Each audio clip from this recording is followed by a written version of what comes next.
their hate speech in the form of deportations, in the form of restricting the freedom to protest, in the form of taking away your right to an abortion. All of that is somehow, that's like, just respect them. They're just like, can't we all get along? She said that she wanted to ship AOC to a communist country because she disagreed with her. Which communist country? Because there's some of them that you guys seem to be kind of fans of these days. Remember, David Hogg, who's advocating for more gun violence prevention measures, she stalked him through the streets of DC, a kid, because she didn't like what he was saying. She liked a comment, I guess this is free speech, saying a bullet to the head would be quicker. I think that was about Nancy Pelosi. Again, yes, let's all just be nice to each other. And if you're not nice to me, you get a bullet in the head, okay? That's America. Tax dollars. No, this is insane. God, she's one of the dumbest people. So utterly hypocritical. I'm so sick of her. Anyway, that's all the time we have for the show. We're going to be doing members content. We're going to be talking about the 4-day work week. Also, I'm reminded by the producers, we are hoping to reach 1,050,000 subscribers by election day. We're only 8,502 away from the goal. We've got 8 days. I think we could possibly do it. If you're not subscribed, please subscribe. Also, the Bituation Room. At the same time, you can do both. You're allowed to. There's no cap on subscriptions per day. Yes. So you can do both. And anyway, thank you, everybody. Thank you, Francesca. Thank you. Members content will be going out later on today. For now, though, stay safe out there, stay sane out there, and we'll see you soon.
Welcome to Indisputable. I'm Jordan Uhl, filling in for Dr. Ritchie, who's having some slight technical difficulties. Hopefully, he'll be joining us momentarily, but we've got a lot to get into in our top story today. 5 cops have been fired after they brutally beat a black man who was in custody. Now, 5 Virginia deputies have been fired from their jobs after the death of Roland Hill. You can see him here, an inmate who died while being restrained, which was ruled a homicide. Now, authorities say 34-year-old Hill died in June while he was being booked into Virginia Beach Correctional Center by multiple deputies, just days after being arrested on charges of trespassing, resisting arrest, and disorderly conduct.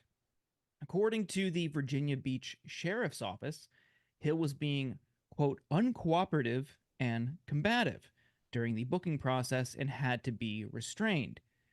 The Virginian pilot reported that less than half an hour after he arrived at the jail, he suffered a medical emergency and had to be rushed to a local hospital. He died 6 days later.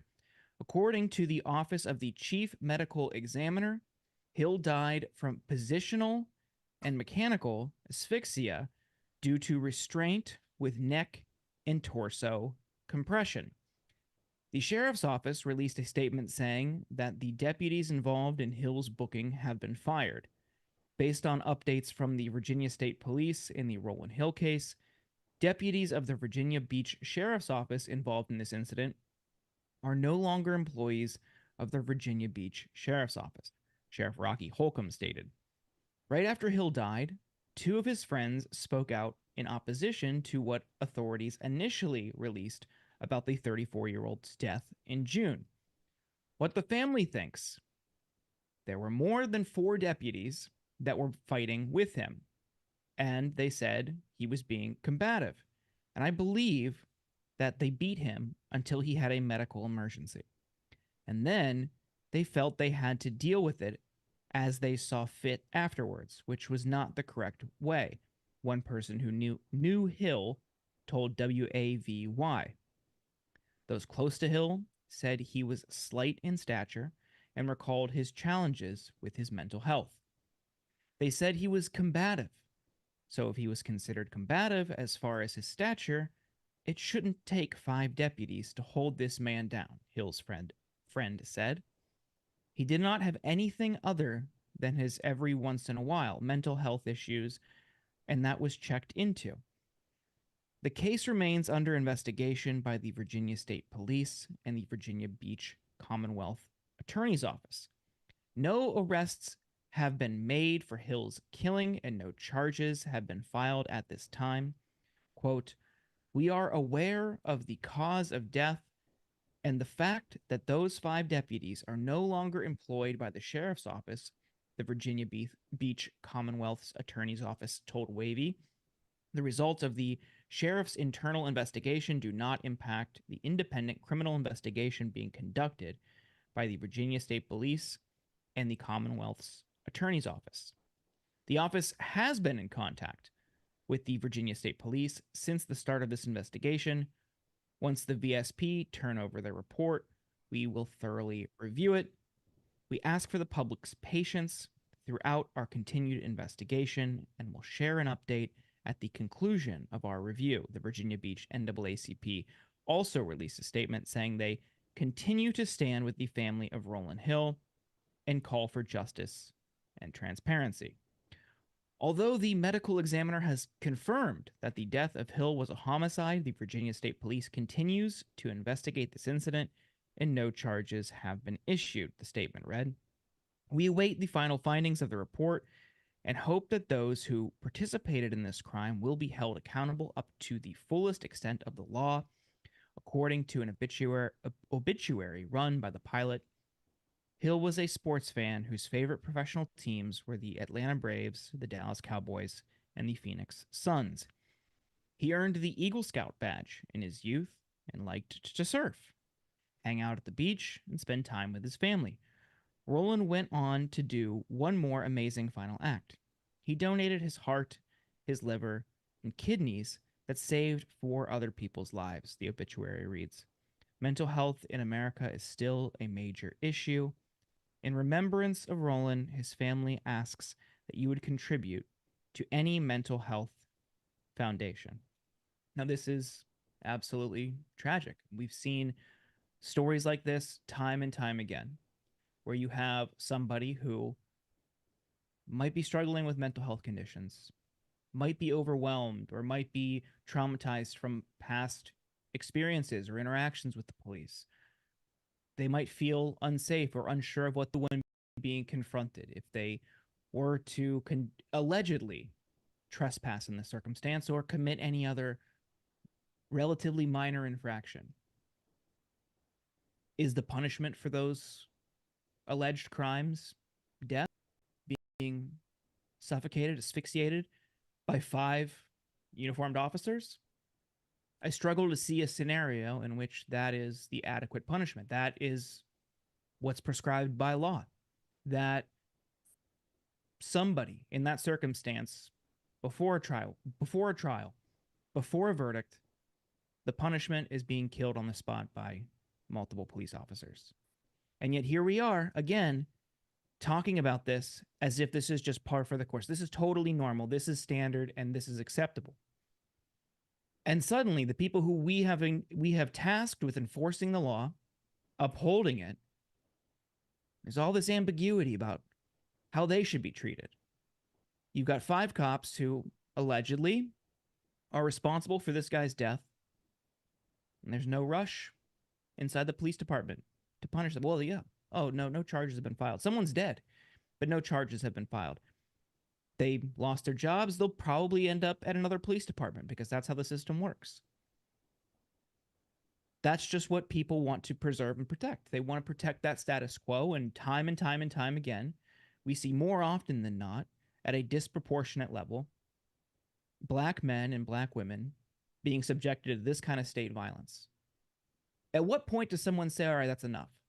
This has to change. Systemically, this has to be totally transformed.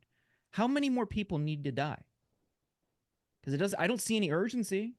I don't see any urgency from either party, from people in local governments, people who willingly and gladly throw their support behind the police when it comes time for photo ops or running for local office.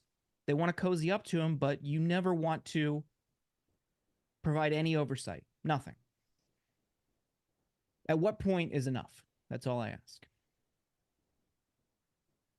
Continuing down this line of violence, we've got another story. Now, Ahmaud Arbery, you remember that story. His killer wants a new trial due to a Black juror. And here's a reminder of that tragic story.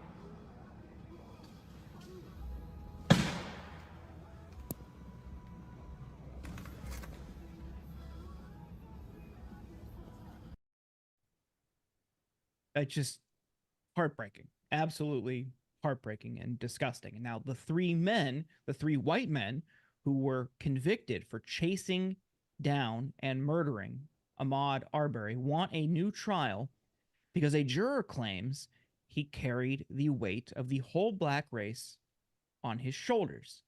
The request for a new trial was prompted by an interview conducted by a private investigator hired by the defense.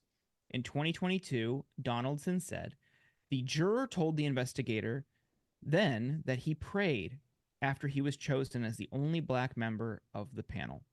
I felt like the weight of the whole Black race was on my shoulders, Donaldson quoted the juror as saying.